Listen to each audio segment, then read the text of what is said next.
Hola, ¿qué tal? ¿Cómo están? Los saluda Mauricio Matamoros, aquí a mi lado está Sergio Santiago.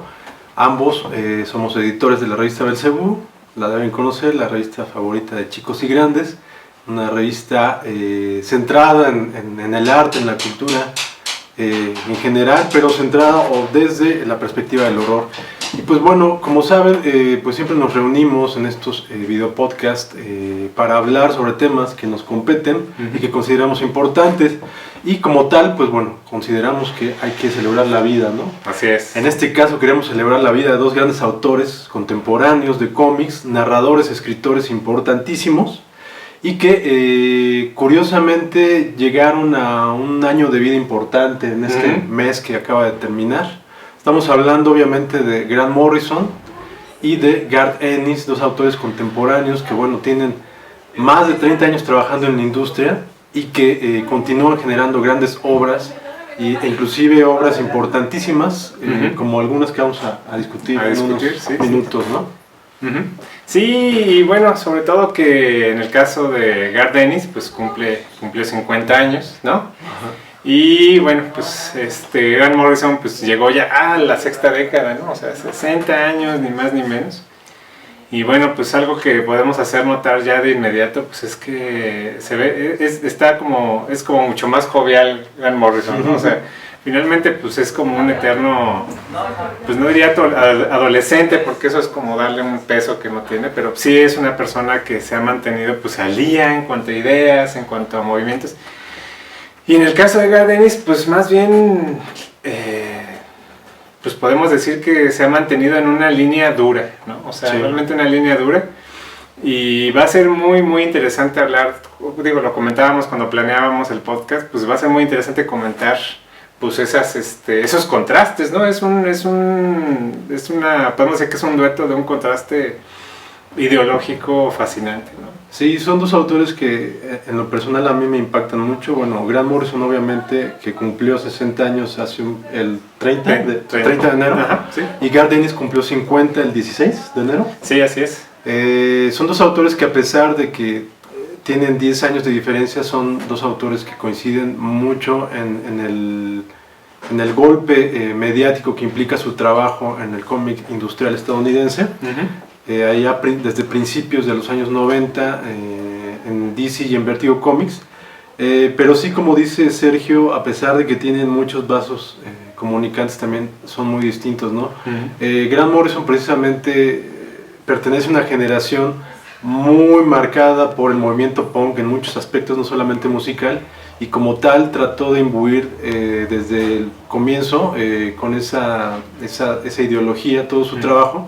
Entonces es un trabajo que está constantemente en renovación y que constantemente está guiñando el ojo a los movimientos jóvenes, a una energía en constante transformación y que arroja hallazgos narrativos y gráficos constantemente, ¿no? Y como también lo comentaba Sergio, Garth Ennis, por otro lado, ahí también estamos hablando de un autor fenomenal. O sea, estamos hablando de un autor que comienza a escribir ya de manera profesional a los 19 años.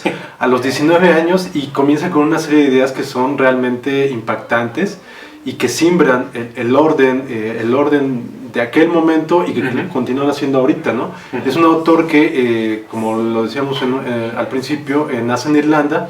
Entonces nace en un punto geográfico que ha estado constantemente... Irlanda del Norte. Irlanda del Norte. Es muy importante subrayarlo porque si no, ¿para qué les cuento? Sí, entonces, sí, es importante eso. Entonces, estamos hablando que es un punto geográfico en el que muchas generaciones, y sobre todo la generación de Garth Ennis, en teoría le tocó como que vivir la última etapa de la guerra allá en Irlanda, pues crece con una rabia muy, muy enconada, y que de hecho se transmina desde sus primeras historias, ¿no? Un par de historias que se llaman, bueno, la más sonada es True Fate, una historia de donde un joven conoce a otro amigo mayor que decide comenzar a incendiar iglesias como protesta a la situación sociopolítica de su entorno social, ¿no? Y esa historia resulta tan, obviamente tan incendiaria, literalmente, que la editorial decide sacarla de circulación por diversas protestas, ¿no? Entonces, ahí podemos decir, estamos hablando ya de un autor que a los 19 años logra una obra muy, muy potente y que inclusive, pues, de alguna manera logra una cisma pues, pequeña en su lugar de origen, pero que poco a poco irá creciendo hacia pues, todo el mundo, ¿no? Ese discurso que trae Gardenis. Sí, así es. Bueno, digo, yo recuerdo también de las primeras cosas que hizo que es Troubles y Big Troubles. Troubles era la otra serie. Sí, entonces realmente siempre ha mantenido una línea pues crítica, o sea, crítica en el sentido de que no se casa o no empata con un bando en particular, siempre trata como de mostrar ambos aspectos. Y curiosamente, aunque fue a los 19 años, pues no fue de ninguna forma un cómic visceral, ¿no? Se podría esperar que fuera un cómic visceral, etc. No, es una persona que ha demostrado una madurez muy particular, digo, pues hay que decirlo, muy del soldado que ha vivido mucho tiempo la guerra. Seguramente pues en su familia ha habido cualquier cantidad de historias, de relatos, de anécdotas.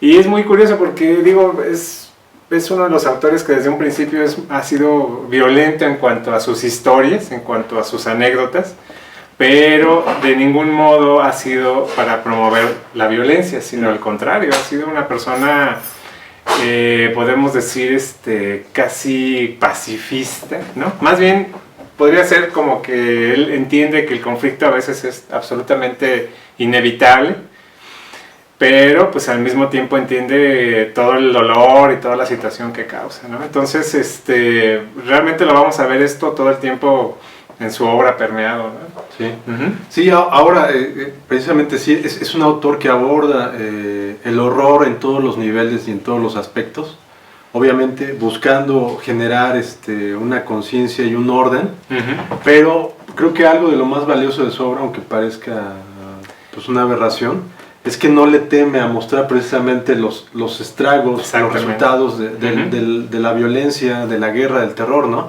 Y así nos encontramos, no solamente en sus cómics, no solamente encontramos muchas, no algunas, muchas de las historias más impactantes que hay. Más extremas. Sí, del realismo del último siglo, y también de las historias más aterrorizantes en cuestiones gráficas, porque, repito, Ennis no tiene empacho en decir qué es lo que pasa cuando se utiliza la violencia, la guerra y el terror, ¿no? Y con esto, bueno, ahorita estamos hablando de Ennis, pero también no con toda esta visión nihilista sobre la vida. No queremos hacer a un lado a Grant Morrison. Grant Morrison también es un autor que, de hecho, su padre fue un activista muy constante allá en Escocia y en la Gran Bretaña. También súper importante. Súper importante. Y es entonces que así Grant Morrison crece, pues digamos, en un marco donde constantemente se está hablando de la situación social y política. Y es así que Grant Morrison, desde muy joven, pues comienza a desarrollar una conciencia pues, política muy adelantada, y que de hecho eso le permite pues valorar las posibilidades del cómic, de la historieta, como un instrumento para poder hablar de toda esta situación sociopolítica sin necesidad de censurarse, porque como sabemos, pues bueno, durante mucho tiempo, a pesar de que ahorita el cómic, digamos, ya está más industrializado de lo que pudo haber estado hace 30, 40 años, en algún momento, en los 60, 70 y todavía 80, incluso 90, con toda la obra de estos autores que estamos mencionando, el cómic fue un medio pues muy rico para abordar todo esto y proponer visiones que difícilmente se podían ver en otros medios comerciales, por decirlo de alguna manera, ¿no? Sí, sí. Y bueno, en el caso de Grant Morrison, creo que encontramos, incluso ya desde un principio de sus primeras historias y demás, digo, ¿cómo olvidar sus participaciones en Chaos 2000, ¿no? Sí, sí, sí. Siempre fueron, y esto lo marca toda su carrera, pues son muy lúdicas, ¿no? Son muy inventivas visualmente, son aparentemente caóticas, ¿no? Y sobre todo son de ideas pues podemos decir dispares, por no decir disparatadas, ¿no? Totalmente, o sea, es una especie como de carnaval, ¿no? Es muy, muy carnavalesco el autor. Pero sí, o sea, podemos decir que la gran diferencia con Garth Ennis es que en el caso de Morrison, él es un poquito más directo en cuanto a sus propuestas políticas, podemos decirlo, ¿no? Es decir, Garth Ennis es mucho más sosegado porque sabe que de alguna forma es muy difícil conciliar puntos de vista si no se muestran ambos. Y en el caso de Garth Ennis, pues a veces es partidario o incendiario de ciertas cosas, ¿no? Y eso también le ha causado pues algunos problemas. Ahora, otra gran diferencia pues es su extremado interés en lo paranormal, ¿no? Y en lo sobrenatural, etcétera. Y también hay una gran aproximación hacia la magia, ¿no? Que de ninguna forma estamos hablando de pues, estos fantoches que abundan tanto en todas partes, sino pues realmente una tradición muy, muy seria, ocultista, pues inglesa. Y eso es justamente británica. Y eso es lo que lo ha distanciado, por ejemplo, de gente como Alan Moore, ¿no? Sí, precisamente, como en muchos casos sucede, los polos opuestos. Pues es que aquí no son opuestos, ¿no? Más bien los polos cercanos, parecidos, como es el caso de Alan Moore y Grant Morrison, se retraen, ¿no? Sí. Porque pues coinciden en muchos aspectos, ¿no? Pero en algún momento hubo una desaveniencia entre ambos y son prácticamente enemigos, ¿no? Son como que los dos grandes hechiceros del siglo XXI. Sí, claro. Que están ahí arriba de la montaña, bueno, cada uno en una montaña y viéndose, ¿no? A punto de comenzar la Gran Guerra, ¿no? No, yo siempre he tenido como cierta... Me ha parecido como que ha habido cierta inspiración. Digo, obviamente esto ya es una opinión propia. Pero de pronto en esta película de Unbreakable me parece como que es muy uno es Glass y el otro es el personaje de Bruce Willis, ¿no? O sea, tienen como esas perspectivas son muy similares, ¿no? Pero bueno, eso es otra cosa, ¿no? Sí, y pues sí, ambos autores, pues bueno, han venido a definir. Aquí no estamos exagerando, a definir varios de los caminos que ha tomado el cómic en general, bueno, el cómic sobre todo anglosajón, y por tanto pues, prácticamente todo el cómic que se lee en el mundo. Así es. Desde hace 30 años, ¿no? Porque, pues, como les decíamos, ellos ya estaban en DC Comics desde antes de que surgiera el subsello de Vértigo, pero cuando llegan a Vértigo, pues es tan exitoso todas las propuestas narrativas que hacen ahí, que posteriormente, unos años después, son retomadas en el cómic mainstream, ¿no? Recordamos que estos autores después de, bueno, incluso todavía cuando trabajaban en Vértigo, también comienzan a colaborar en Marvel, y comienzan ahí una reestructuración de todos los personajes de Marvel, que no solamente es exitosa cualitativamente, sino también cuantitativamente, y entonces todo empieza a cambiar, ¿no? El rumbo de las historias, el nivel de las historias que comienzan a hacer los autores, y todo esto cambia para bien, ¿no?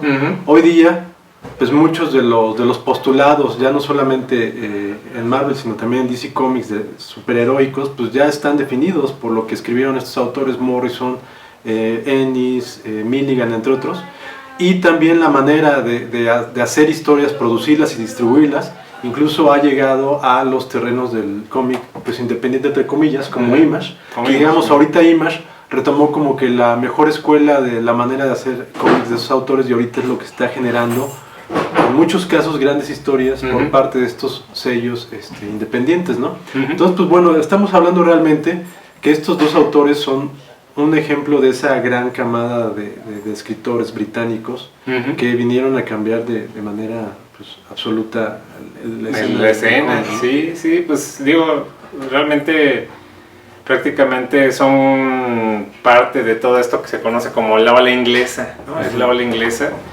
Y bueno, pues afortunadamente tuvimos esa presencia porque, o sea, sobre todo por Karen Berger, que es una editora con una visión pues de primer orden, ¿no? Y pues los conjuntó, o sea, gente tan dispar, tan distinta. Y digo, ya lo hemos hablado en otra ocasión sobre Vértigo, pero no deja de ser sorprendente la visión que tuvieron en ese momento para conjuntarlos. Digo, y estamos hablando de una época en la cual, pues ahí estaba Pritchard, ahí estaba Swamp Thing, ahí estaba, en el caso de Ennis, pues, de Grant Morrison, pues ni más ni menos que Arkham Asylum, ¿no? O sea, estamos hablando de un objeto cultural impactante, ¿no? O sea, acabó, digo, era una historia que muy aparte, digamos, del canon de Batman, pues tuvo tanto éxito que se considera ya parte de todo, ¿no? Entonces, estamos hablando de gente que cambió el paradigma, ¿no? Ese es el punto, ¿no? Sí, hace rato hablabas un poco de las diferencias entre ambos autores y sí, a pesar de que, repetimos, tienen muchos vasos comunicados, también tienen diferencias muy marcadas, ¿no? Como decías, Garth Ennis, a pesar de que yo creo que, por ejemplo, bueno, obviamente porque él gustaba de las historias de John Constantine, ¿no? De Hellblazer, le entregan Hellblazer a partir, creo, del número 42, y le entrega una de las sagas más interesantes que hay del cómic de horror, ¿no? Garth Ennis. Pero lo curioso es que a pesar de que ahí aborda muchos temas sobrenaturales, siempre, repetimos, siempre muestra cuáles son los resultados del terror y la violencia, ¿no? Muy realista la manera en que aborda Hellblazer. Y por el otro lado, Grant Morrison sí es un autor que está muy definido, pues no digamos por lo sobrenatural, pero sí por lo mágico, ¿no? Es un autor que él dice que hasta los 32 años, pues siempre se mantuvo como que en una línea muy normal, ¿no? Es decir, no se ha metido ningún agente externo, ¿no? Así es. Y es a partir ya de la madurez, digamos, de los 32 años, cuando comienza a experimentar, obviamente todo esto, pues como una experiencia, pues, de vida y autoral inclusive, porque estamos hablando aquí de un autor que a partir de todas sus experiencias místicas las transmite a sus cómics e inclusive realiza todos los discursos de sus cómics, ¿no? Sí, claro. Ahí podemos recordar The Invisibles, que es tal pivotal, vez, totalmente pivotal. Sí, es una de las obras, pues sí, pivotales, clásicas, digamos, de lo que son las experiencias psicodélicas transmitidas a una obra de arte, ¿no? Entonces vemos que inclusive ahí el protagonista, conocido como King Moth, es un representante del propio Morrison, ¿no? No solamente literariamente o discursivamente, sino también físicamente, ¿no? Tal cual, el protagonista de Los Invisibles. Incluso aparece Grant Morrison dentro de Invisibles, ¿no? Pues, no, en Animal Man. Sí, en Animal Man es cuando Morrison rompe como que la cuarta pared y es protagonista hablando con el propio Animal Man, ¿no? Entonces, pero estábamos con Invisibles. Sí, bueno, esa es la cuestión de Invisibles, sí, que claro. Es pues un medio a través del cual Morrison logra hablar de la realidad a partir, pues, de una cuarta, quinta dimensión, ¿no? A la cual logra entrar. Pero él habla finalmente que creo que es en Katmandú. Katmandú, sí. En Katmandú, donde tiene una experiencia totalmente mística, que él asegura, para la cual no había ingerido ninguna sustancia.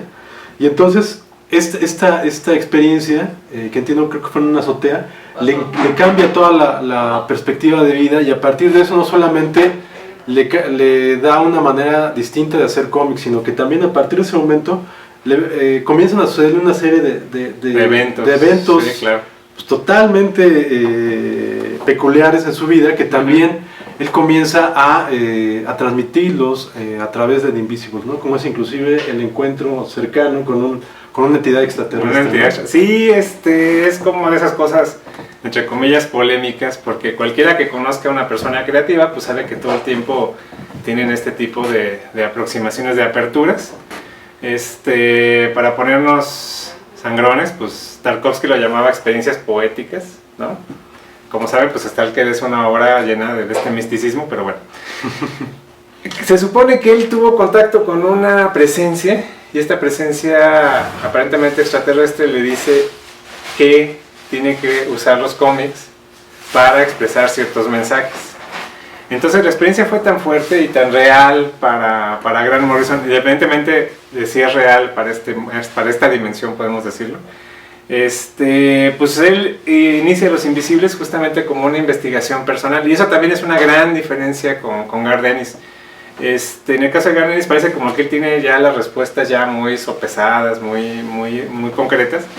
Y Grant Morrison inicia una aventura siempre, ¿no? O sea, no hay o sea, yo me atrevo a meter hasta Flex Mental, a todos los personajes, todas las historias, hasta el superhéroe azteca que tiene por ahí, ¿no? Todos estos personajes son como investigaciones muy personales hacia aspectos de su propia vida, ¿no? Entonces, es muy, muy curioso cómo es, creo que es una de las grandes diferencias con los demás autores, por ejemplo. Alan Moore un poco, pero me parece que lo único que realmente lo hace de forma abierta, pues es justamente Grant Morrison. Y bueno, pues finalmente es una obra pues pivotal, a tal punto que una de las películas más importantes de fines del siglo pasado, ya lo podemos decir tal cual, ¿no? Que es Matrix, pues todo el mundo reporta que los estudios ahí donde estaban filmando Matrix estaba lleno de cómics de los Invisibles, ¿no? O sea, era la gran inspiración, ¿no? Y bueno, pues es como una especie como de bola de nieve, ¿no? En la que un sueño, una situación particular, una pequeña experiencia, pues va generando cada vez más y más y más. Y bueno, pues estamos en plena segunda década del siglo XXI y ya se está filmando una vez más una nueva película de Matrix. O sea, es una película pues, que sigue siendo pues, trascendente, o sea, nos guste o no, que a mí en lo personal no me encanta. Y a mí no. Ahí ya pueden dejar sus comentarios de odio y demás. Obviamente se queda muy corta comparada con Los Invisibles, que pues, es una obra que no tiene un antecedente, o sea, no hay ni en la literatura ni en el cine, yo no encuentro un antecedente de lo que sucede ahí, ¿no? Esta, pues prácticamente destrucción de la realidad, ¿no? Sí, estamos hablando, digo, de entrada, bueno, ya se platicó un poco de todas las experiencias extrasensoriales, psicodélicas que proponen Los Invisibles, pero también la propuesta, digamos, narrativa que ofrece, que es de un grupo terrorista que intenta acabar con todas las organizaciones que están tratando de apropiarse del orden mundial. Estamos hablando que The Invisibles es un grupo terrorista que trata de acabar con todas estas organizaciones a través de la historia, ¿no? Entonces es realmente algo pues, totalmente revolucionario para una época, estamos hablando finales del siglo XX, para una época donde prácticamente las revoluciones habían acabado, ¿no? Sí, todo está sí, totalmente sistematizado. No, y de narrativas lineales. Sí, ¿no? sí, y esta sí, es una narrativa totalmente antilineal, o sea. Algo que me parece central en Grant Morrison es que estamos hablando ahí como de un autor, por poner un símil un poco cercano a David Lynch, ¿no? En cuanto a que son autores que no nos entregan historias lineales, porque precisamente su interés no está en entregarnos una historia con un principio y un fin, sino más bien una experiencia, ¿no? Y en ese aspecto, Morrison dice que, por ejemplo, uno de los grandes autores que han inspirado a Morrison es William Burroughs. Y William Burroughs pues, es uno de los autores también más experimentales del siglo XX, ¿no? Uno de sus grandes descubrimientos es o de sus grandes propuestas fue el trabajar tanto el corte de distintos textos para armar un nuevo texto y también la colaboración con uno o más autores, ¿no? Y William Burroughs hablaba de que cuando colaboras con alguien más y llegas a una colaboración brillante, crea la tercera mente, ¿no? Esa tercera mente es lo que siempre trata de crear o de provocar Grant Morrison con sus colaboraciones en cómic, ¿no? Muchas de sus obras realmente encontramos una tercera mente porque son brillantes, ¿no? En la colaboración. Y él dice que él siempre ha estado más interesado en ver el desarrollo de esta tercera mente que en ver cuál es el resultado, ¿no? Entonces, por eso mismo es que muchas de sus historias pareciera que no tienen fin, porque efectivamente no tienen fin. Son obras que están ahí vivas, vitales. Precisamente con Los Invisibles, uno de sus objetivos fue crear una obra viva, ¿no? Que pudiera, provocar realmente reacciones inesperadas en el lector cuando estuviera leyendo esta historia, ¿no? Y efectivamente, pues, al estar leyendo The Invisibles, como usted también con Prometea de Alan Moore, ahí encontramos otro vaso comunicante, nos estamos encontrando prácticamente con una obra que nos permite ser parte de ella misma y que esta misma provoque pues, reacciones en nuestro entorno, ¿no? Sí, no, digo, muy a pesar de que están muy desencontrados Alan Moore y Grant Morrison, hay una cita que aparentemente le encanta a Grant Morrison y pues viene de Watchmen, que es justamente cuando el Doctor Manhattan dice, pues nada nunca termina, ¿no? Obviamente pues es un principio fundamental del ocultismo y una serie de cosas, pero pues claramente lo toma de ahí, o sea, claramente porque pues, la cita siempre es muy muy concreta Y pues efectivamente el primero que introduce este tipo de eventos, de situaciones que muchas veces son simultáneas, es debido a que hay una teoría de que la coincidencia como tal no existe, y eso también tiene su origen justamente en Burroughs, ¿no? Digo, no tiene su origen en Burroughs, obviamente es mucho más antiguo. Estamos hablando de las tradiciones esotéricas, pues desde el Islam hasta el budismo, ¿no? O sea, una comprensión muy distinta de cómo se da el proceso del tiempo, ¿no? Que ahora se conecta con la física cuántica, no sé, bueno, ya son cosas que mejor búsquelas en los TED Talks o algo así, ¿no? O sea, estamos en otra cosa. Y bueno, pues otro de sus aspectos de Grant Morrison, y es muy curioso, o sea, esto también se me hace como un contraste muy muy curioso con, pese a lo que hemos platicado de Garth Ennis, es que a mí me parece que Grant Morrison, el humor de Garth Ennis es mucho más ácido de lo que se podría esperar que es el humor de Grant Morrison. O sea, es misantrópico totalmente Garth Ennis.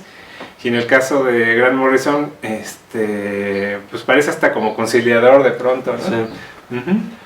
Sí. Sí, lo que decíamos, Morrison como que sí está un poco más en el tono, en sintonía con su tiempo, mientras que Garth Ennis pareciera constantemente estar renegando del tiempo, sí, ¿no? Y en ese aspecto pues yo lo entiendo totalmente. Amargado, totalmente. Sí, pero es muy interesante y pues bueno, hay tantas cosas que hablar aquí.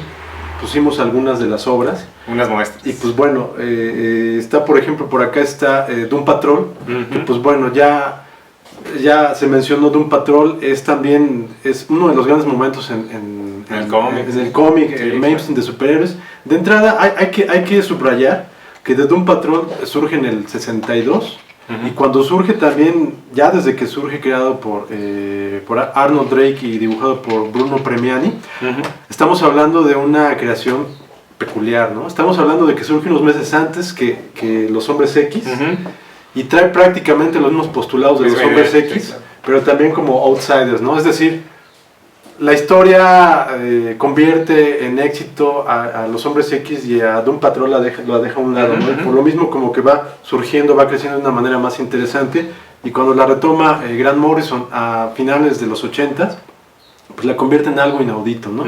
La comienza a hacer, ya lo dice ahí en esa edición que afortunadamente ya la podemos leer aquí en México, ahí lo dice en un texto muy revelatorio Morrison, que pues bueno, prácticamente Doom Patrol está hecha a partir de la influencia tanto de Jan Smackmayer, cineasta grandioso, que deben, si no lo conocen, tienen que buscar su obra. Otro mago. Como de las mismas obras surrealistas, ¿no? Entre otros autores. Entonces, bueno, ahí nos encontramos con una manera de dislocar lo que se leía en el cómic de superhéroes a finales de los 80 de una manera muy revolucionaria, ¿no? Y pues bueno, Garth Ennis pues llega también a mediados de los años 90 con Preacher, que se convierte en una de las grandes obras de final de siglo, ¿no? Iconoclasta de principio a fin, es un personaje que está en busca de Dios, que es como una historia tan vieja como la humanidad, podemos decir, ¿no? Desde que se inventó el concepto. Y no, pues la idea es una historia, pues es más como un western, ¿no? O sea, es una historia pues de vaqueros prácticamente, de venganza, ¿no? Y pues irredenta totalmente, sí. O sea, es sorprendente el nivel de pese a que no es directamente tan violenta, ¿no? Pues el nivel de violencia extrema que maneja ahí, ¿no? Y realmente todo el tiempo pareciera como que es una imprecación, ¿no? O sea, es una obra muy bien hecha en cuanto a que es una blasfemia, bien fundamentada, investigada, concisa y irrefutable, ¿no? Totalmente irrefutable. Es un viaje peligroso, ¿no? O sea, leer Preacher de principio a fin es un viaje, pues podemos decir como que iniciático hacia principios muy duros, muy duros que no puedes dejar de ver ya después en la misma realidad, ¿no? Sí, y no les quiero spoilerear, pero digamos que es una obra que lleva hasta sus últimas consecuencias. Así es. La búsqueda que inició, ¿no? Entonces, si han visto solamente la serie, pues no, obviamente no tiene nada que ver con el cómic.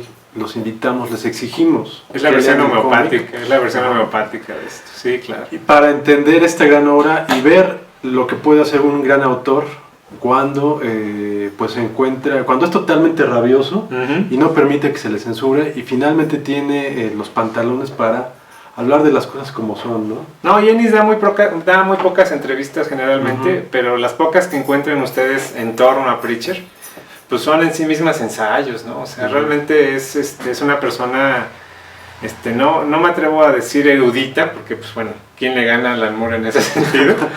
Pero sí es una persona que investiga a fondo completamente sus trabajos. Y sobre todo no suelta el dedo, o sea, dice, bueno, si esto es lo que me da el resultado, esto es lo que es, ¿no? O sea, no da vuelta atrás, ¿no? Sí, precisamente, pues no dudamos de la sapiencia y del conocimiento de Garth Ennis, pero es un autor que curiosamente no se engola, no le gusta andar demostrando su conocimiento a través de su obra, ¿no? Es un autor que enriquece al lector y enriquece sus obras de otra manera. Sí, claro. O sea, tú lees sus obras y sabes... Estás ante una clase de historia, sobre todo en sus cómics de guerra. Sí, sus cómics de guerra son impresionantes, aun cuando habramos lectores que no somos apasionados de los cómics de guerra, ¿no? No, y tiene además digamos que un principio por el cual él tiene tanto interés en los cómics de guerra, que justamente es una aproximación anti-superhéroes, ¿no?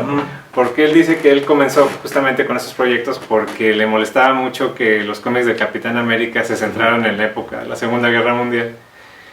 Y él lo dice pues con sus modismos irlandeses, ¿no? De alguna forma pues dice, no, bueno, a mí me molestaba mucho porque yo sabía que eran hombres comunes y corrientes luchando ahí con todo, ¿no? O sea, hay gente muy normal que perdió ahí la vida. Dice, a mí se me hace irrespetuoso que pongan un superhéroe ahí, ¿no? Que les resuelve a todos, dice. Estos son los héroes, ¿no?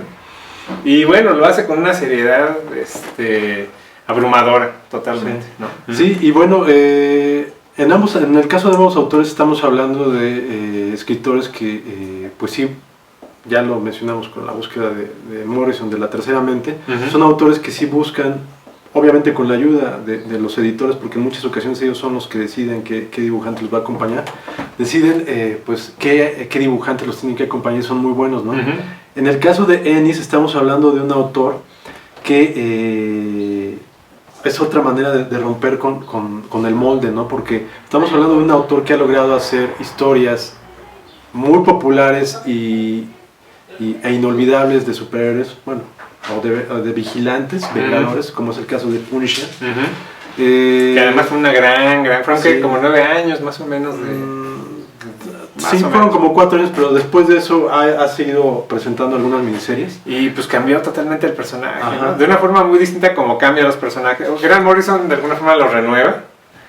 Y en el caso de Ennis, su perspectiva siempre es llevarlos a las últimas consecuencias, ¿no? Sí. Y lo que quería comentar es que, por ejemplo, en el caso de Ennis estamos hablando de que es un autor que no se concentra precisamente en las secuencias de batalla. ¿No? Es un autor que por el contrario se concentra más en las discusiones, en los diálogos de sus personajes, y en ese aspecto para la media de los lectores de cómic mainstream pues puede resultar cansado, aburrido, ¿no? Pero aún así han permanecido y Garth Ennis resulta uno de los autores pues, más interesantes que hay.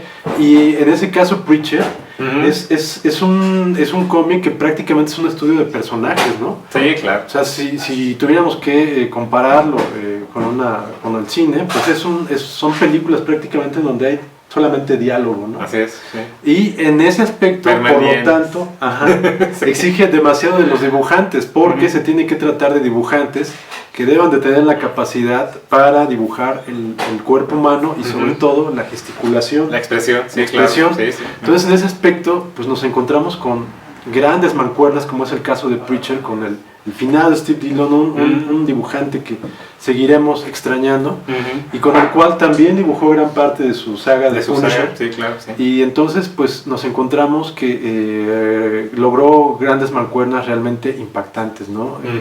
Yo me he encontrado con muchos amigos, con muchos lectores que me dicen que, por ejemplo, los dibujantes como Steve Dillon no les gustaban porque les parecían pues, muy aburridos, ¿no? Pero ya cuando los he combinado a que le den una segunda lectura a este tipo de historias, pues realmente encuentran otro tipo de valor, bueno, no otro tipo de valor, otra manera de valorar a los dibujantes, porque Steve Dillon precisamente se encontró un alma gemela con Garth Ennis, ¿no? Porque era un autor, un dibujante, que había dibujado todo tipo de historias, ¿no? En los cómics, historias dramáticas, superheroicas, etcétera, etcétera. Y finalmente cuando llegó a hacer historias de superhéroes, pues encontrábamos que él hacía de otra manera los cómics de superhéroes. No eran como los esperaban normalmente los lectores, pero eso no le quitaba valor a su obra. Y en el caso de Preacher, por ejemplo, encontramos que era el autor, pues, preciso para ese tipo de cómic, ¿no? Claro. Entonces, ahí es, por ejemplo, no estamos hablando ahí de una obra de Grant Morrison, pero encontramos ahí realmente una tercera mente. En el caso de Preacher, con el trabajo unido de Garth Ennis y Steve Dillon, ¿no? Y en muchos sentidos, digo, hay que decirlo, no se ha vuelto a repetir, ¿no? Así, sí, a ese nivel 100% que alcanzó en Preacher, pues sí, probablemente es su obra cumbre y va a ser muy, muy complicado que se vuelva a repetir una obra tan completa, ¿no? O sea, la palabra es completa, ¿no? O sea, termina, ¿no? Y te deja un sabor impresionante en la boca, ¿no? Sí, sin duda Preacher es una de las grandes obras de Garth Ennis y una de las grandes obras de la historia de los cómics, no solamente de ahorita, sino de toda la historia, pero con Ennis hablamos de un autor que nos sigue sorprendiendo, ¿no? Sí, totalmente, sí. En los últimos 12 años, digamos, ha presentado muchas obras brillantes, pero tiene dos que resultan realmente estremecedoras, ¿no? Pivotales, sí, claro. Uno es Crows, que comienza en el 2008, sí. y otra es A Walk Through Hell, que prácticamente es la que nos llevó a hacer este podcast. Sí, claro. Pero bueno, con Crows estamos hablando de una historia que comienza en el 2008, como les decía, y es una historia que él dijo en una de estas pocas entrevistas que dio. Más bien fue en la información, en una información que dio para A Walk Through Hell, en una información de prensa, que pues bueno, Crows la hace como su reacción a la era Bush, sí, claro, el presidente George Bush, donde pues él prácticamente sentía esa desolación por parte de la gente, ¿no? De los norteamericanos.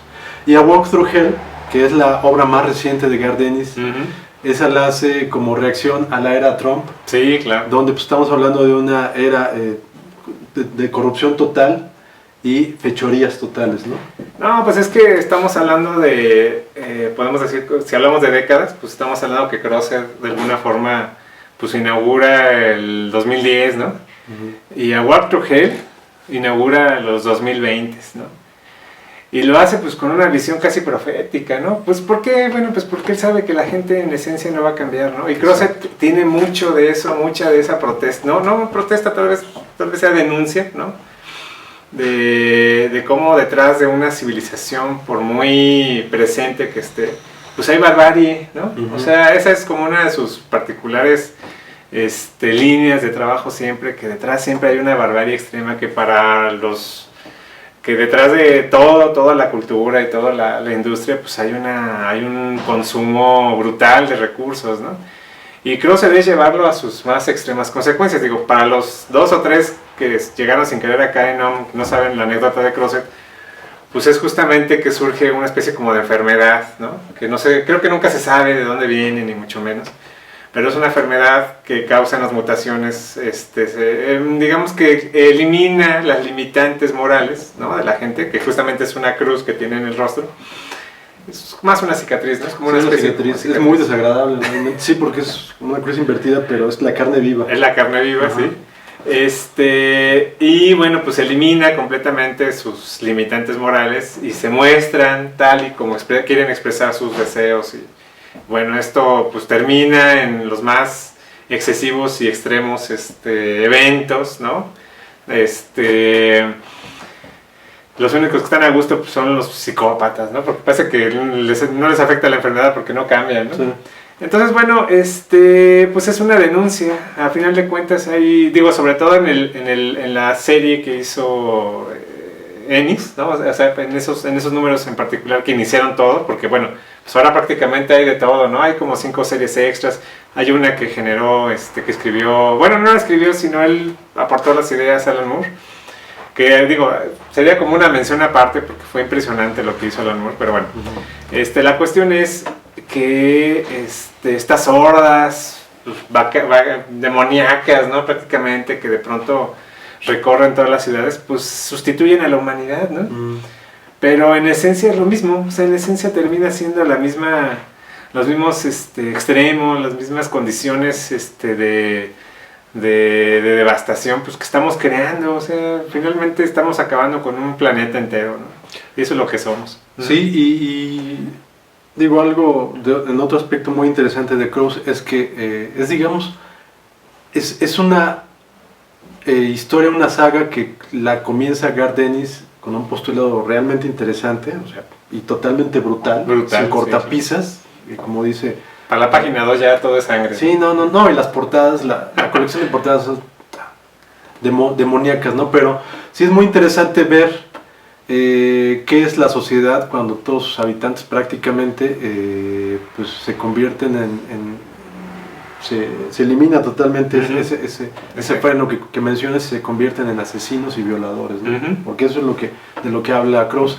Y lo muy interesante es que es prácticamente, o sea, el desarrollo editorial de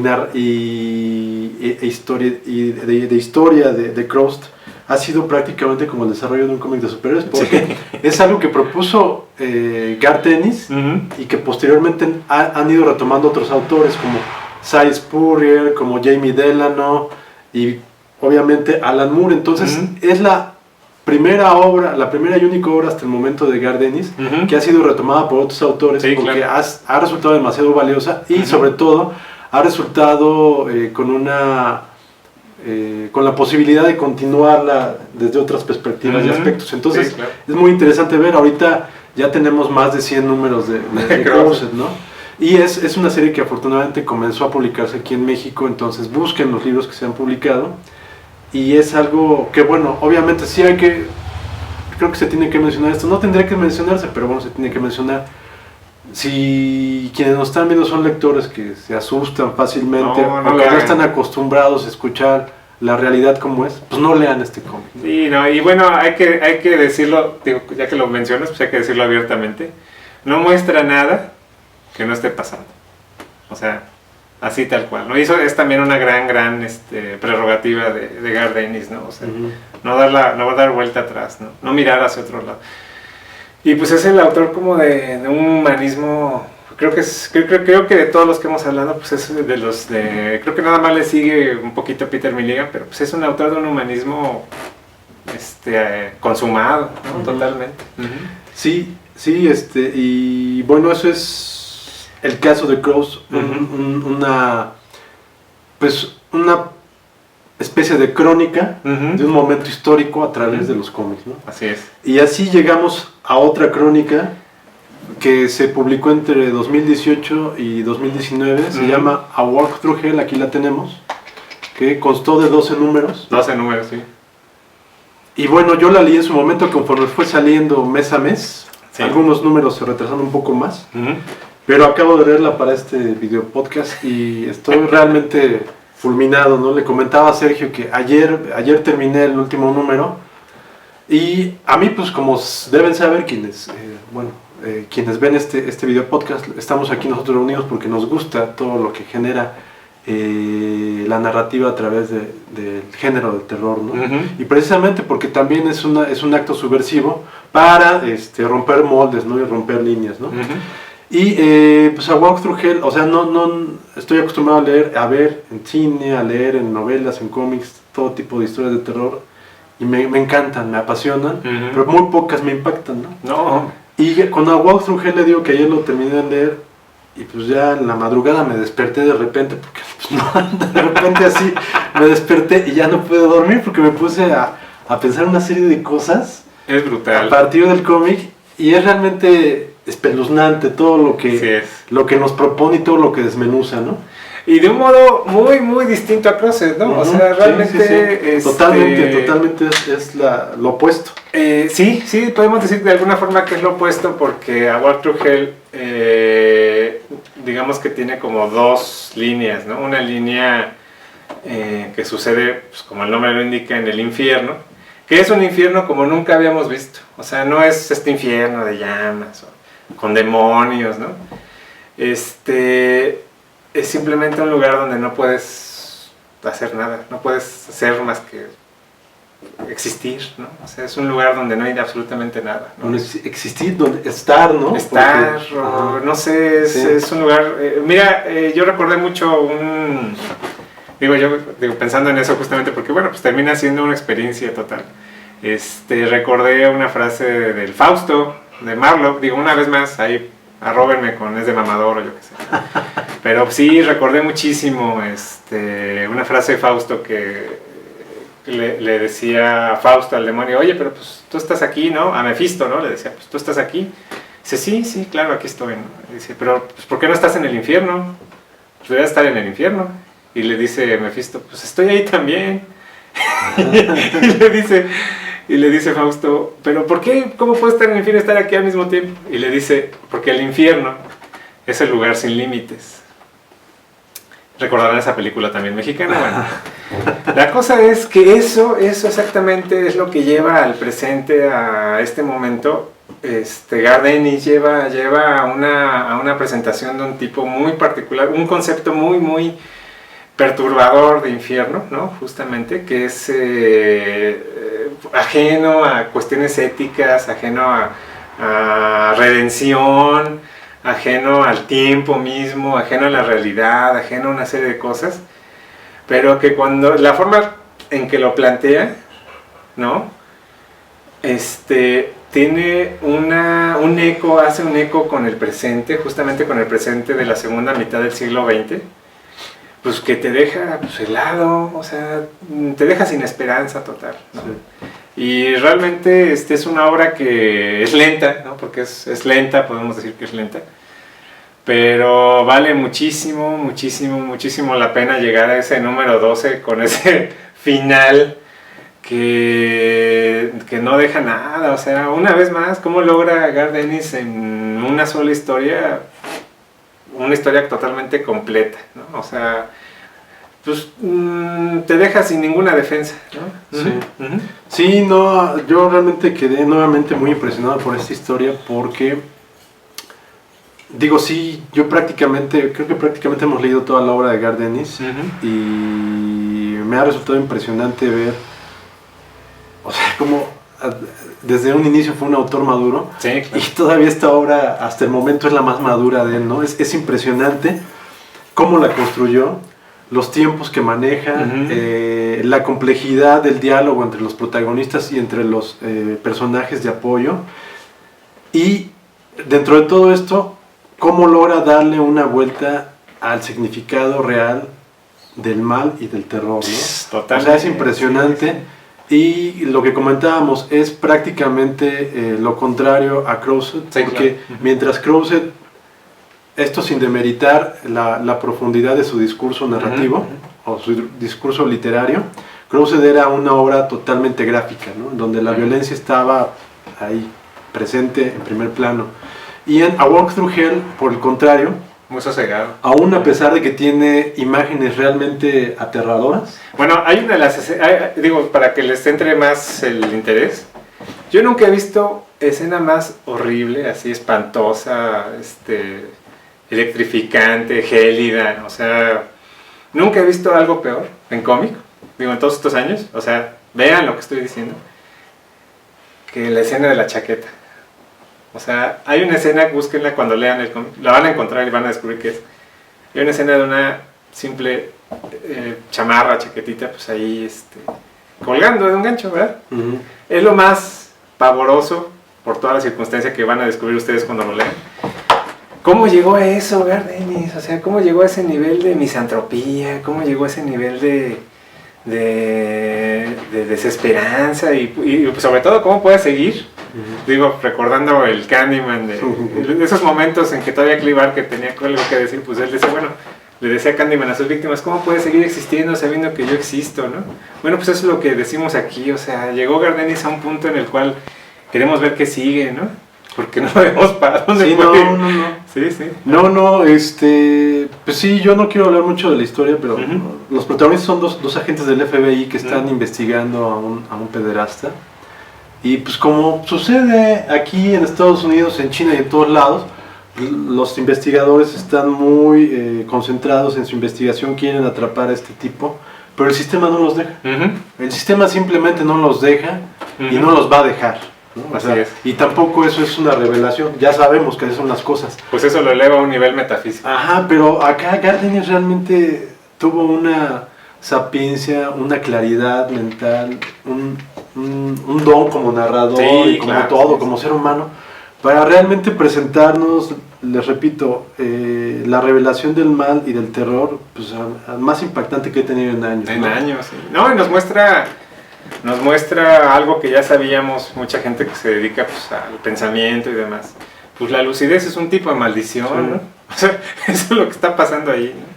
Sí, claro, sí, es pavoroso, pues, y bueno, pues si ustedes están ávidos de algo que realmente les cambie la vida, pues tienen que leer A Walk Through Hell, ¿no? Sí, sí, sin duda es una de las obras pues, narrativas, yo creo que de las más importantes que va en este siglo XXI, ¿no? Absolutamente. Pues bueno, búsquenla. No está publicada aquí en español, ni creo que se vaya a publicar. Bueno, en México no creo que se vaya a publicar en muchos años, porque estamos hablando de que es publicada por un sello pequeño. Sí, sí. Se llama Aftershock, Ujú. un sello que ha presentado muy buenas historias, ya van varias de Garth Ennis, ha presentado a buenos autores, pero esta sin duda es una obra maestra, ¿no? Es una obra, ya es un clásico, yo me atrevo a Sí, decir, ya es un totalmente. clásico, Ujú. y como tal,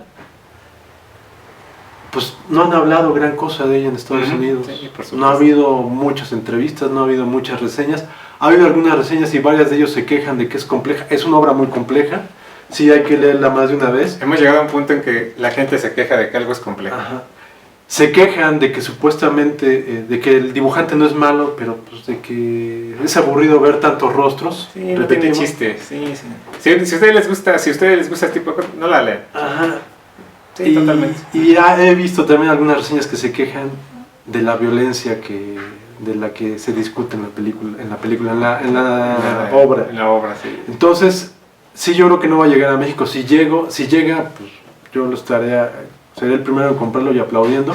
Pero búsquenla, ¿no? Búsquenla, cómprenla. Ya saben, pueden ir a Amazon, está a buen precio. Sí, Si no, claro, búsquenla sí. en las tiendas de cómics. Y es una obra que necesita verse y que necesita ser comprada porque en verdad es muy revelatoria de lo que estamos viviendo Así ahorita. es, aquí y ahora. Y pues finalmente es una obra donde también nos recuerda que leer sobre el mar, sobre el terror a través del arte, Ujú. pues también es refrescante, revelatorio y pues nos abre puertas, ¿no? Sí, nos recuerda por qué estamos aquí justamente, ¿no? Que no todo tiene que ser pues chistosada, cotorreo, Sí, ¿no? o sea, digo, hay un tipo de horror que tiene mucho valor por eso, ¿no? Pero realmente a veces llegamos a obras que son pues definitorias, ¿no? Totalmente. Ujú. Otra obra de terror más o menos reciente, esta es del 2015, Nameless, esta es de Grant Morrison. Ah, Morrison, sí. Y esta es una obra también bien interesante, es también una obra totalmente misantrópica, nihilista. De hecho, Morrison explica que se concentró mucho o se inspiró de alguna manera. Obviamente es una obra que se debe a H.P. Lovecraft, Sí, claro. pero también se debe mucho a varios autores que ahorita no los recuerdo y que yo no los conozco, los desconozco, varios autores que se han dedicado a hablar un poco del nihilismo. Ahorita se me va el nombre de esta escuela o de Ujú.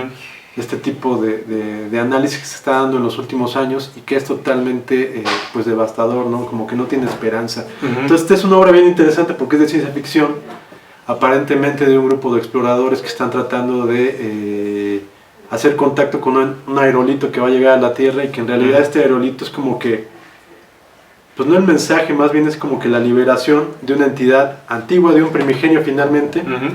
Y esto ahora nos habla de que finalmente ese primigenio, aquí en la Tierra lo conocemos como Dios, y no viene obviamente a la salvación, ¿no? Sino que viene finalmente a exterminarnos, ¿no? Entonces también es una obra de una oscuridad totalmente Sí, interesante, pero lo que hablaba Morrison, yo al menos cuando la leí no lo entendí así, yo lo leí hasta que leí los comentarios que hace de los 6 números que conformaron esta obra.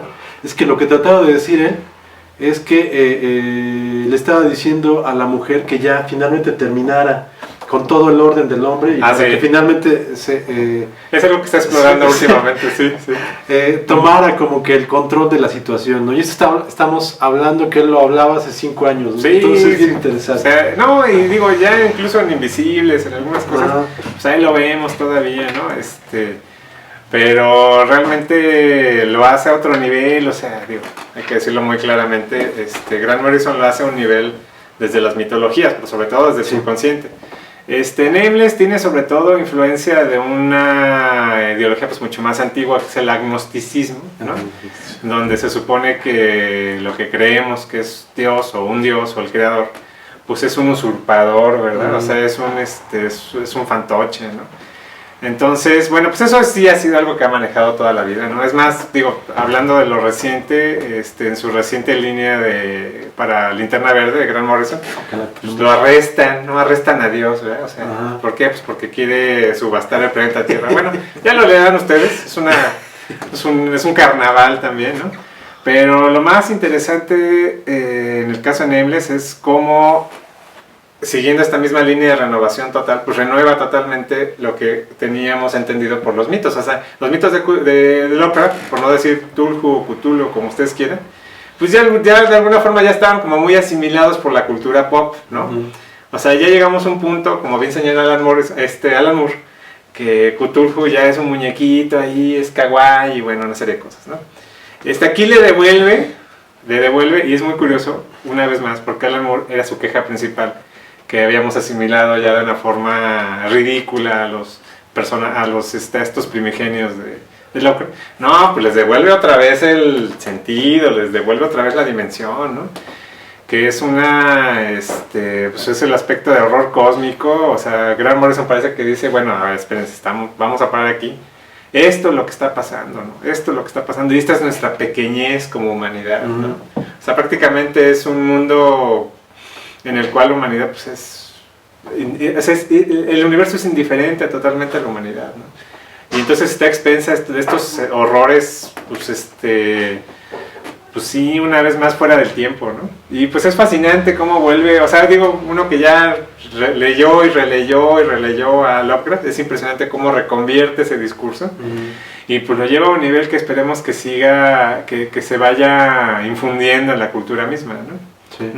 Sí, es una obra bien compleja y desafortunadamente, digo, uno quisiera tener todo el conocimiento y el background de estos autores para entender todas las referencias, porque es una obra que mezcla toda clase de culturas y de autores. Está ahí presente pues, el Popol Vuh, los mayas. Claro, sí. Este planetoide se llama Xibalba. Xibalba, ¿no? Sí. Entonces, realmente es extraordinario. Y el dibujo de Chris Burham, que es un autor con el que Grant Morrison trabajó en Batman, pues ahora reconstruye, ¿no? Deconstruye y reconstruye todos estos mitos para entregar una obra de horror también para nuestro tiempo, ¿no? Que también resulta, también ahí deja secuelas un poco radicales en el cerebro. Sí, ¿no? Por supuesto. Digo, en lo personal, yo pienso, menos. Sí, no. Menos que no, por supuesto. Es una gran obra, Nameless. Es una gran obra, a mí me encanta. Pero es como un gran momento de Grant Morrison. Digo, y también hay que hablar como que hay ciertas obras que están fuera de esta línea de Grant Morrison, de los viajes del tiempo, del caos y demás. Para mí siempre será, digo, ya es como personal y muy de tenerle cariño. Pues para mí, Wittery, hay un antes y un después, ¿no? Y eso que no es una historia como estas. O sea, no hay dioses, no hay viajes en el tiempo, no hay todo esto. Es una historia, podemos decir, de las más sencillas que ha hecho, pero cómo te toca, ¿no? Sí, no digo yo, por ejemplo, que no soy muy de mascotas. La historia es extraordinaria, ¿no? Digo, seguramente muchos de ustedes ya la han leído, conocen, sí. Que es este ejército conformado por un conejo, un gato y un perro. Sí, claro, con extensiones, como biónicas. Biónicas, sí. Y pues es el ejército más terrible que pueda haber, ¿no? Entonces, este es un alegato contra el maltrato animal, contra la guerra, claro, contra la posición del ser humano como... Es una obra más jefe de hippie. la tierra. Sí. Pero no es lo mismo un hippie ahí cualquiera que Grant Morrison ahí. No, es extraordinario, además de que, bueno, está dibujada por Frank Quitely. uno de los dibujantes también más extraordinarios que hay en la era moderna y con el cual Morrison ha hecho grandes obras como el All Star Superman, otra capital de los superhéroes, ¿no? A mí no me gusta, no soy fan de Superman, pero esa obra es hermosa, es hermosa. Una obra maestra. Sí. Claro. Sí. Y bueno, mencionabas ahorita Green Lantern, perdón, que sí es la obra más reciente de Morrison y es pues su versión a Green Lantern. Yo en lo personal también no soy un fan de Green Lantern, me parece pues, un personaje pues sí demasiado avejentado, ¿no? Simplón, sí. Pero pues cuando lo han tomado grandes autores, pues resultan cosas muy interesantes. Y lo que hizo Morrison con este Green Lantern es totalmente impresionante y renovador y refrescante. Y pues es bien interesante ver cómo también lo ha imbuido con una gran cantidad de terror cósmico, sí, claro, de terror actual. Es una gran crítica también a esta generación. Sí, sí. Es una mentada, o sea, sí, ya llegaron hasta acá, amigos. Es una mentada de madre esta época. O sea, pues ahí ya lo leerán y ya verán, pero léanlo. Se acaba de publicar también aquí en México los primeros 6 números. Son 12 en total. 12, y después viene una miniserie de los Black Stars. Pero es impresionante ver cómo Morrison logró meter ya sin ningún problema cosas que habrían resultado pues, terribles hace 20, 30 años, ¿no? En los cómics de superhéroes. Incluso incomprensibles, ¿no? Incomprensibles. O sea, ya dimos la vuelta, de alguna forma. Sí, es esa cuestión de enfrentarse con Dios, que inclusive en la portada del cómic, no recuerdo qué decía exactamente la portada, pero veíamos a Green Lantern enfrentándose a Dios. Pues así lo dice, tal cual, así dice, Dios, estás arrestado. Estás arrestado. No manches, pero eso... O sea, a Jodorowsky lo querían, lo querían sacar de la iglesia hace 50 años el Vaticano por Aníbal V. No, pues ahorita, si ese Green Lantern, bueno, no podría haber salido, pero si hubiera salido hace 50 años, seguramente hubieran querido, además de quemar el cómic, hubieran querido quemar a los autores. Sí, y te llena, o sea, está lleno de... pues momentos personajes sobre todo muy memorables. Digo, la calidad gráfica es increíble, no, o sea, es de lo mejor que he visto. Sí, claro. Está a otro nivel. Pero además hay un contraste muy interesante que yo lo conecto con The Field, ¿no? Que es que Linterna Verde es desempleado, pues prácticamente vive en la basura, o sea, es alguien que no se puede conciliar ya con la vida normal, podemos decir, ¿no? Pero pues hoy en la mañana está comiendo la basura y en la tarde ya está luchando con estos seres extradimensionales y enfrentando situaciones incomprensibles prácticamente, ¿no? O sea, digo, eso me pareció muy curioso, porque también es una línea que ha seguido mucho Grant Morrison, de hablar de estos personajes pues marginales, ¿no? Y llevarlo al extremo justamente. Y pues bueno, eso es más o menos un poco del catálogo que hemos tenido la fortuna de leer en los últimos 30 años, por dos grandes mentes de la narrativa contemporánea y por tanto, pues dos grandes filósofos también de lo que nos ha venido sucediendo en esas 3 décadas, no hay más. Acérquense a estos cómics, como les decía, varios ya están publicados en México. Aquí también, por ejemplo, está la antología que presenta un número de Hellblazer escrito por Garth Dennis y dibujado por Steve Dillon, el equipo de Preacher, ¿no? Entre otras grandes cómics, pero pues bueno, acérquense, está Doom Patrol, el Green Lantern, léanlo, acaba de salir. Sí, claro. Esto está publicado por Vértigo, bueno, ya no es Vértigo, es Black Label DC, pero también Panini tiene Crowset de Garth Dennis, y pues esperemos que se den en poco tiempo más obras publicadas por estos autores, ¿no? Ojalá A Walk Through Hell lo publique algún sello aquí en México, ojalá, y si no, en verdad les pido de favor que lo busquen. Es una obra que tiene que conocerse, ¿no? Sí, sobre todo si les interesa, pues no sé, escribir o hacer algún corto o largo, incluso de horror y demás, pues que vean cómo se cuenta una historia de esas, ¿no? O sea, ¿cuánto costaría producir un A Walk Through Hell en cine? Pues bien poquito, pero... Bien poquito. ¿Hasta dónde, no? Sí, no, estamos... Es que me encantaría seguir hablando de La Voz Mujer, ¿no? Estamos hablando de una obra que, repetimos, hay poca acción, es prácticamente un diálogo constante en esos 12 números, pero es un diálogo cargado de cosas realmente impresionantes, ¿no? Sí, claro. Y gráficamente el trabajo que hizo Goran Susutka, que es un artista croata, pertenece a una generación de dibujantes croatas fenomenales, y lo que aquí logra Susutka es impresionante porque es un trabajo que no pierde agilidad, vitalidad, y aún cuando estamos hablando, repito, de que es un diálogo constante en este cómic, Sí, ¿no? claro. Sí, no, pues esa sería la tarea. Sí. Chéquense lo último de Grant Morrison, que es Green Lantern y a Warcraft. Esa sería la gran labor, ¿no? Pues bueno, creo que sería todo. Agradecemos una vez más, como siempre, a la librería Jorge Cuesta, un bastión de luz en esta oscuridad. Y miren, llegamos y nos encontramos con este cómic que es el número 0 del demonio, escrito por Garth Ennis. Es decir, llegamos y nos estaba esperando. Entonces, lo vamos a dejar por ahí para que alguien llegue y se lo lleve y le eche algo de luz. La corrida de Garth Ennis y John McCrea que hicieron sobre el demonio, este personaje de Jack Kirby, que lo hicieron hace 30 años, es también uno de los momentos de los superhéroes y del humor negro más brillantes de los que se haya tenido en épocas recientes. Los números que hicieron este par de autores son realmente brillantes, ¿no? Entonces, si les gustan los superhéroes y los superhéroes diabólicos, ahí están. Pues ahí están. Vamos a dejar por ahí el número 0 para que algún aventurero venga a la librería Jorge Cuesta, aquí en Liverpool. Y se lo encuentre. Número 12. Sí, Liverpool, sí, Liverpool número 12. Liverpool, Londres, no recuerdo. No, Liverpool número 12, aquí en la Colonia Juárez. Vengan a buscarlo aquí en esta fabulosa librería. Y pues agradecemos una vez más a Max, ¿no? Y muchísimas gracias siempre, pues ya son un par de años ahí pues conociendo y descubriendo. Y bueno, pues qué mejor lugar que una librería, ¿no? Y sí, digo, pues fue como un momento Grant Morrisoniano en medio de que tenía que ver con Garth Ennis. Gracias por ese regalo también, ¿no? Sí. Pues en fin, listo Pues, entonces. Bueno, pues les agradecemos y nos estaremos escuchando pronto en algún otro video podcast de Belcebú o de Cinecropsias. Hasta entonces. Hasta luego.